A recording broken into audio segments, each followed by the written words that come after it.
जिन दोस्तों, मैं अधिवक्ता Swati Jain juris legal associate में आपका एक बार फिर से स्वागत करती हूँ। आज मैं बात करने जा रही हूँ मेंटेनेंस के केस को लेकर। मेंटेनेंस के केस में अक्सर पुरुष वर्ग का या पति का ये सोचना होता है कि हम मेंटेनेंस के केस में उपस्थित नहीं होंगे तो कोई हमारा क्या बिगाड़ लेगा, या मेंटेनेंस के केस में हम जाएंगे ही नहीं तो हमें मेंटेनेंस नहीं देना पड़ेगा, या हम नोटिस रिसीव कर भी लेंगे तो उसके बाद न्यायालय में उपस्थित नहीं होंगे तो क्या होगा। तो आज मैं इन सारे क्वेश्चंस को आपको प्रयास करूंगी कि इस वीडियो में कवर कर सकूं, और फिर भी अगर आपके मन में कोई जिज्ञासा रह जाए, कोई प्रश्न रह जाए, तो आप कमेंट बॉक्स में कमेंट कर पूछ सकते हैं। मैं प्रयास करूंगी कि मैं आपको जवाब दे सकूं। चलिए अब मैं बात करती हूँ कि अगर मेंटेनेंस के केस में पति उपस्थित नहीं होता है या पति मेंटेनेंस नहीं देना चाहता है इसलिए उपस्थित ना हो, तो मेंटेनेंस देने से बच सकता है क्या? तो ये सोच कहीं ना कहीं पुरुष वर्ग को बहुत ज्यादा भारी पड़ सकती है अगर मेंटेनेंस का केस पत्नी के द्वारा किया गया है। देखिए, ये नेचुरल है। पत्नी जब भी मेंटेनेंस की मांग करती है तो पति पर एलिगेशंस लगाकर ही कर पाएगी, अन्यथा मेंटेनेंस नहीं मांग सकती।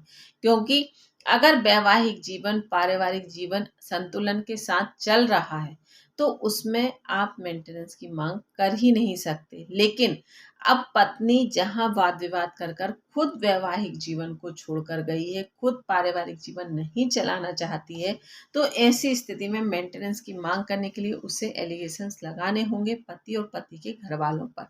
नेचुरल है, नहीं तो उसकी सुनवाई होगी कैसे। अब पत्नी ने जैसे 498 DB या जो भी केस, जो मैंने एक वीडियो आपको और भी बनाया है कि नेचुरल है, ये केसेस तो पैकेज के जैसे हैं कि इतने केस तो पत्नी करेगी ही। तो 498 का केस अगर पत्नी करती है तो वो एक ऐसा केस होता है जहां पति और पति के घर वालों को उपस्थित होना ही पड़ता है, नहीं तो दोनों ही लोग आपत्तिजनक स्थिति या परेशानी में पड़ सकते हैं। क्योंकि ये पुलिस केस होगा, यहाँ पर FIR होगी, आपके बयान भी होंगे, इन्वेस्टिगेशन भी होगी, कोर्ट में भी बयान होंगे, तो आपको यहाँ पर तो इन पर तो उपस्थित होना जरूरी है हर तारीख पर, जहाँ भी जब भी आपसे जिस समय पे कहा जाए। अब बात करते हैं CRPC 125 में मेंटेनेंस की मांग करती है, मेंटेनेंस की अपील लगा देती है। अब अगर आपके पास नोटिस आ जाता है, आप नोटिस लेकर रिसीव कर कर बैठ जाते हैं और आप नहीं जाते, तो यहाँ पर पत्नी को फुल अथॉरिटी मिल जाती है एक्स पार्टी मेंटेनेंस की डिक्री लेने की। क्योंकि आप वहां पर उपस्थित नहीं हो रहे हैं तो पत्नी अपनी तरफ से अपने तथ्य रखकर 101% प्रयास यही करेगी कि मैं ज़्यादा से ज़्यादा मेंटेनेंस का निर्धारण करवा लूं, और कहीं ना कहीं वो आपके लिए आगे चलकर दिक्कत देगा, क्योंकि वो आपके ऊपर एक तरीके से कर्ज चालू हो जाता है पत्नी का। अगर हम शुद्ध स्पष्ट भाषा में कहें कि अगर पत्नी ने एक्स पार्टी ऑर्डर करा लिया और एक्स पार्टी ऑर्डर की डिक्री हो गई, तो जिस तारीख से न्यायालय के द्वारा आदेश दे दिया जाएगा उस तारीख से आपको मेंटेनेंस देना ही होगा, भले ही चाहे आप कितना लेट करें या कितनी भी आनाकानी करें। उसमें फिर आपको दूसरी प्रोसेस में जाना पड़ेगा, वो मैंने आपको अलग वीडियो बना कर दिया है।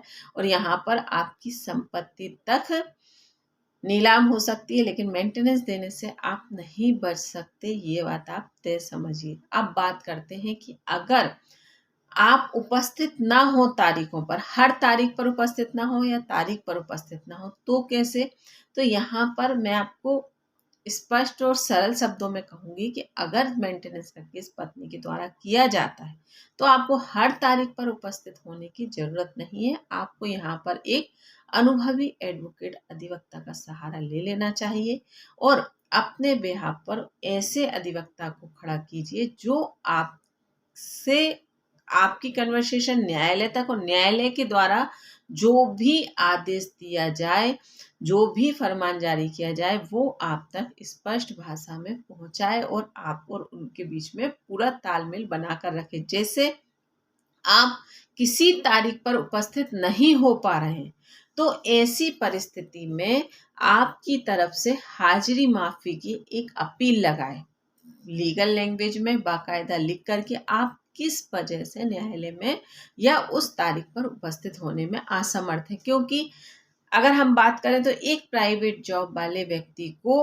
अगर 498 का केस चल रहा है या डीबी का चल रहा है या सीआरपीसी 125 का चल रहा है, तो अगर कोई प्राइवेट जॉब में है या ऐसे बिजनेस में है जिसको हर तारीख पर उपस्थित होना संभव नहीं है, बिजनेस वाला व्यक्ति भी चलिए अर्न नहीं होगा, लेकिन अगर प्राइवेट जॉब वाला है तो उसका तो जॉब भी छूट जाएगा। तो ऐसी परिस्थिति में हर तारीख पर भी उपस्थित होना संभव नहीं होता।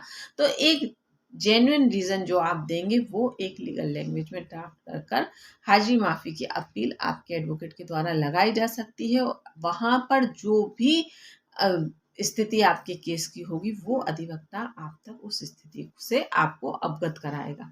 अब बात करते हैं फिर आप किन तारीखों पर उपस्थित हों या आपको कैसे पता चले कि मुझे इस तारीख पर जाना है।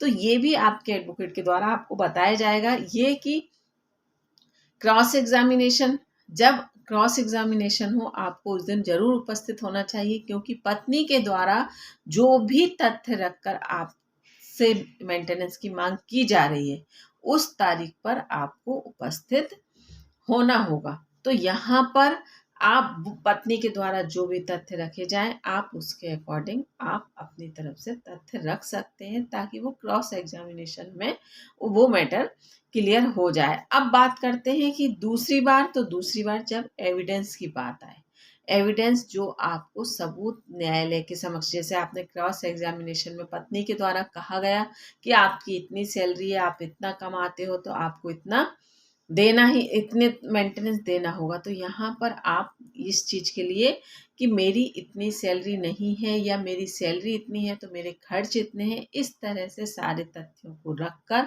आप एविडेंस देंगे तो यहाँ पर आपकी सुनवाई होगी। तो यहाँ पर एक क्रॉस एग्जामिनेशन के समय, एक एविडेंस देने के समय आपको दोनों तारीखों पर उपस्थित जरूर होना चाहिए। इन दोनों तारीखों पर आप उपस्थित होंगे, अपनी बात रखेंगे, आपको 101% रिलीफ मिलेगा। तो यहाँ पर मेंटेनेंस के केस में हर तारीख पर उपस्थित होना जरूरी नहीं है, लेकिन जो मेन तारीखें हैं वो आपके अधिवक्ता के द्वारा आपको बताई जाएंगी और आप उन तारीखों पर उपस्थित होंगे तो आप राहत पाएंगे। और यहाँ पर एक्सपर्टी ऑर्डर का भी आदेश नहीं होगा। और यहाँ पर अगर आप अपने तथ्य, अपने एविडेंस इस तरह से रख पाए तो आप कम से कम मेंटेनेंस देने के लिए भी दे पाएंगे, कम से कम मेंटेनेंस का ऑर्डर होगा। क्योंकि क्रॉस एग्जामिनेशन में पत्नी अगर ये कहती है कि नहीं सैलरी इतनी है, संपत्ति इतनी है, एफडी इतनी है, या इनकी पुश्तैनी जायदाद इतनी है, या इनके खर्च इतने नहीं है, या मेरे खर्च इतने हैं, तो ये कई सवाल पत्नी के द्वारा रखे जाएंगे, बात रखी जाएगी। तो आप यहाँ पर अपनी तरफ से सवाल भी रख सकते हैं। आप ये भी कह सकते हैं कि नहीं मेरी पत्नी खुद इनकम के सोर्सेस हैं, मेरी पत्नी एडल्ट्री में है, या मेरी पत्नी लिविंग में रह रही है, या पत्नी के पास इनकम के ऐसे सोर्सेस हैं, या पत्नी के पास संपत्ति है, पत्नी के पास एफडी है। तो यहाँ पर आप कहीं ना कहीं अपना पक्ष रखकर सामने एक सवाल उठा सकते हैं और वो आप एविडेंस में प्रूफ कर सकते हैं। तो मेरा ये प्रयास था, मैंने पूरे कोशिश ये की है कि आपको ये सारी चीज़ें क्लियर हो गई होंगी। फिर भी अगर लगता है तो आप कमेंट बॉक्स में कमेंट करके जरूर पूछिएगा। और वीडियो अच्छा लगा हो तो वीडियो को लाइक और चैनल को सब्सक्राइब जरूर कीजिएगा, ताकि आने वाली वीडियो की नोटिफिकेशन आपको मिल सके। धन्यवाद।